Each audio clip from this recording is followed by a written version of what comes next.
गोविंद गोपाल कृष्ण भगवान की जय। महाराज श्री सुखदेव जी कहते हैं, राजन, गोपियाँ भगवान की इस प्रकार प्रेम भरी सुंदर वाणी सुनकर जो कुछ विरह जन्य ताप से था उससे भी मुक्त हो गई और सौंदर्य माधुर निधि प्राण प्यारे के अंग संग से सफल मनोरथ हो गई। भगवान श्री कृष्ण की प्रेयसी और सेविका गोपियाँ एक दूसरे की बाह में बाह डाले खड़ी थी। उन स्त्री रत्नों के साथ यमुना जी के पुलिन पर भगवान ने अपनी रसमयी रास क्रीड़ा प्रारंभ की। संपूर्ण योगों के स्वामी भगवान श्री कृष्ण दो दो गोपियों के बीच में प्रकट हो गए और उनके गले में अपना हाथ डाल दिया। इस प्रकार एक गोपी और एक श्री कृष्ण, यही क्रम था। सभी गोपियां ऐसा अनुभव करती थी कि हमारे प्यारे तो हमारे पास। इस प्रकार सहस्त्र सहस्त्र गोपियों से शोभायमान भगवान श्री कृष्ण का दिव्य रासोत्सव प्रारंभ हुआ।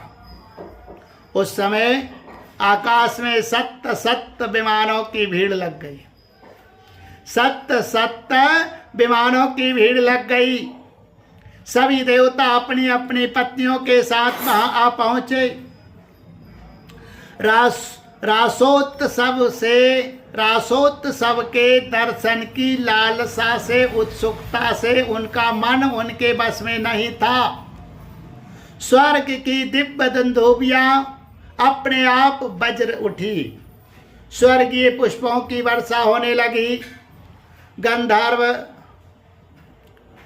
गण अपनी अपनी पत्नियों के साथ भगवान के निर्मल यश का गान करने लगे।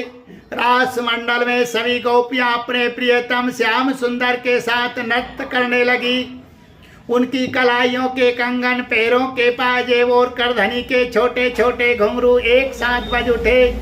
असंख्य गोपियां थी, इसलिए यह मधुर ध्वनि भी बड़े ही जोर की हो रही थी। यमुना जी की रमण रेती पर ब्रज सुंदरियों के बीच में भगवान श्री कृष्ण की बड़ी अनोखी शोभा हुई। ऐसा जान पड़ता था मानो अगणित पीली पीली दबकती हुई स्वर्ण मणियों के बीच में ज्योतिर्मयी नीलमणि चमक रही हो। नृत्य के समय गोपियां तरह तरह से ठुमुक ठुमुक अपने पांव ठुमुक ठुमुक कर अपने पांव कभी आगे बढ़ाती और कभी पीछे हटा लेती। कभी गति के अनुसार धीरे धीरे पांव रखती तो कभी बड़े वेग से, कभी चाक की तरह घूम जाती। कभी अपने हाथ उठा उठा कर भाव बताती तो कभी विभिन्न प्रकार से उन्हें चमकाती। कभी बड़े कलापूर्ण ढंग से मुस्कुराती तो कभी भौएं मटकाती। नाचते नाचते उनकी पतली कमर ऐसी चमक लचक जाती थी मानो टूट गई हो। झुकने, बैठने, उठने और चलने की फुर्ती से उनके स्तन हिल रहे थे तथा वस्त्र उड़े जा रहे थे। कानों के कुंडल हिल हिल कर कपोलों पर आ जाते थे। नाचने के परिश्रम से उनके मुंह पर पसीने की बूंदें झलकने लगती थी। केसों की चोटियां कुछ ढीली पड़ गई थी। नीवी की गांठें खुली जा रही थी। इस प्रकार नटवर नंदलाल की परम प्रेयसी गोपियां उनके साथ गा गा कर नाच रही थी। परीक्षित उस समय ऐसा जान पड़ता था मानो बहुत से श्री कृष्ण तो सांवले सांवले मेघमंडल है और उनके बीच बीच में चमकती हुई गौरी गोपियां बिजली है। उनकी शोभा असीम थी। गोपियों का जीवन भगवान की रति है, प्रेम है। वे श्री कृष्ण से सटकर भगवान श्री कृष्ण से सटकर नाचते नाचते ऊंचे स्वर से मधुर गान कर रही थी। श्री कृष्ण का संग स्पर्श पा पाकर और भी आनंद मग्न हो रही थी। उनके राग रागनियों से पूर्ण गान से ये सारा जगत अब और भी गूंज रहा है। कोई गोपी भगवान के साथ उनके स्वर में स्वर मिलाकर गा रही थी। वह श्री कृष्ण के स्वर की अपेक्षा और भी ऊंचे स्वर से राग अलापने लगी। उसके विलक्षण और उत्तम स्वर को सुनकर वे बहुत ही प्रसन्न हुए और बहा बहा करके उनकी प्रशंसा करने लगे। उसी राग को एक दूसरी सखी ने द्रुपद से गाया, द्रुपद में गाया, उसका भी भगवान ने बहुत सम्मान किया। एक गोपी नृत्य करते करते थक गई। उसकी कलाइयों से, कंगन और चोटियों से बेला के फूल खिसकने लगे। तब उसने अपनी बगल में ही खड़े मुरली मनोहर श्याम सुंदर के कंधे को अपनी बाह में कसकर पकड़ लिया। भगवान श्री कृष्ण ने अपना एक हाथ दूसरी गोपी के कंधे पर रख रखा था। वह स्वभाव से तो कमल के समान सुगंध से युक्त था ही, उस पर बड़ा सुगंधित चंदन का लेप भी था। उसकी सुगंध से वह गोपी पुलकित हो गई। उसका रोम रोम खिल उठा। उसने झट से उसे चूम लिया। एक गोपी नृत्य कर रही थी। नाचने के कारण उसके कुंडल हिल रहे थे। उनकी छटा से उसके कपोल और भी चमक रहे थे। उसने अपने अपने कपोलों को भगवान श्री कृष्ण के कपोल से छटा दिया और भगवान ने उसके मुंह में अपना चबाया हुआ पान दे दिया। कोई गोपी नुपुर और करधनी के घुंघरुओं के झनकारती हुई नाच और गा रही थी। वह जब बहुत थक गई तब उसने अपने अपने बगल में ही खड़े श्याम सुंदर के शीतल कर कमल को अपने तीनों स्तनों पर रख लिया। दोनों स्तनों पर रख लिया। परीक्षित, गोपियों का सौभाग्य लक्ष्मी जी से भी बढ़कर है। लक्ष्मी जी के परम प्रियतम एकांत वल्लभ भगवान श्री कृष्ण को अपने परम प्रियतम के रूप में पाकर गोपियां गान करती हुई उनके साथ विहार करने लगी। भगवान श्री कृष्ण ने उनके गलों को अपने भुज पास में बांध रखा था। उस समय गोपियों की बड़ी अपूर्व शोभा थी। उनके कानों में कमल के कुंडल शोभायमान थे। घुंघराली हल्के कपोलों पर लटक रही थी। पसीने की बूंदें झलकने से उनके मुख की छटा निराली हो गई थी। वे रास मंडल में भगवान श्री कृष्ण के साथ नृत्य कर रही थी। उनके कंगन और पायजेबों के बाजे बज रहे थे। कोहरे उनके ताल सुर में अपना सुर मिलाकर गा रहे थे और उनके जूड़ों तथा चोटियों में गूंथे हुए फूल गिरते जा रहे थे। परीक्षित जैसे नन्हा सा शिशु निर्विकार भाव से अपनी परछाई के साथ खेलता है, वैसे ही रमण भगवान श्री कृष्ण कभी उन्हें अपने हृदय से लगा लेते, कभी हाथ से उनका अंग स्पर्श करते, कभी प्रेम भरी तिरछी चितवन से उनकी ओर देखते, तो कभी लीला से उन्मुक्त हंसी हंसने लगते। इस प्रकार उन्होंने ब्रज सुंदरियों के साथ क्रीड़ा की विहार किया। परीक्षित, भगवान के अंगों का संस्पर्श प्राप्त करके गोपियों की इंद्रियां प्रेम और आनंद से विकल हो गई। उनके केस बिखर गए, फूलों के हार टूट गए और गहने अस्त व्यस्त हो गए। वे अपने केस वस्त्र और कंचुकी को भी पूर्णतः संभालने में असमर्थ हो गई। भगवान श्री कृष्ण की है रास क्रीड़ा देखकर स्वर्ग की देवांगना भी मिलन की कामना से मोहित हो गई और समस्त तारों तथा ग्रहों के साथ चंद्रमा चकित विस्मित हो गए। परीक्षित, यद्यपि भगवान आत्माराम है, उन्हें अपने अतिरिक्त और किसी की भी आवश्यकता नहीं है, फिर भी उन्होंने जितनी गोपियां थी उतने ही रूप धारण किए और खेल खेल में उनके साथ इस प्रकार विहार किया। जब बहुत देर तक गान और नृत्य आदि विहार करने के कारण गोपियां थक गई, तब करुणामय भगवान श्री कृष्ण ने बड़े प्रेम से स्वयं अपने सुगत कर कमलों के द्वारा उनके मुंह पोछे। परीक्षित, भगवान के कर कमल और नख स्पर्श से गोपियों को बड़ा आनंद हुआ। उन्होंने अपने उन कपोलों के सौंदर्य से, जिन पर सोने के कुंडल झिलमिला रहे थे और घुंघराली हल्के लटक रही थी, तथा उस प्रेम भरी चितवन से जो सुधा से भी मीठी मुस्कान से उज्जवल हो रही थी, भगवान श्री कृष्ण का सम्मान किया और प्रभु की परम पवित्र लीलाओं का गान करने लगी। इसके बाद जैसे थका हुआ गजराज किनारों को तोड़ता हुआ हथनियों के साथ जल में घुसकर क्रीड़ा करता है, वैसे ही लौक और वैद की मर्यादा का अतिक्रमण करने वाले भगवान ने अपनी थकान दूर करने के लिए गोपियों के साथ जल क्रीड़ा करने के उद्देश्य से यमुना के जल में प्रवेश किया। उस समय भगवान की वनमाला गोपियों के अंग की रगड़ से कुछ कुचल सी गई थी और उनके वक्षस्थल की केसर से वह रंग भी गई थी। उसके चारों ओर गुनगुनाते हुए विभोरे उनके पीछे पीछे इस प्रकार चल रहे थे मानो गंधर्वराज उनकी कीर्ति का गान करते हुए पीछे पीछे चल रहे हो। परीक्षित, यमुना जल में गोपियों ने प्रेम भरी चितवन से भगवान की ओर देख देख कर तथा हंस हंस कर उन पर इधर उधर से जल की खूब बौछारें डाली। जल उलीच उलीच कर उन्हें खूब नहलाया।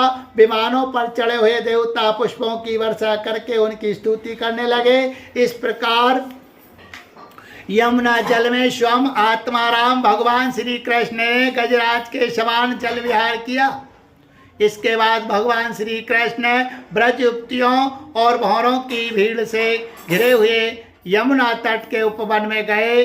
वह बड़ा ही रमणीय था। उसके चारों ओर जल और स्थल में बड़ी सुंदर सुगंध वाले फूल खिले हुए थे। उनकी सुवास लेकर मंद मंद वायु चल रही थी।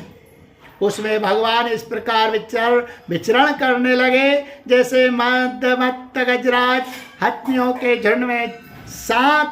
झुंड के साथ घूम रहा हो। परीक्षित, शरद की वह रात्रि जिसके रूप में अनेक रात्रियां पूंजीभूत हो गई थी बहुत ही सुंदर थी। चारों ओर चंद्रमा की बड़ी सुंदर चांदनी छिटक रही थी।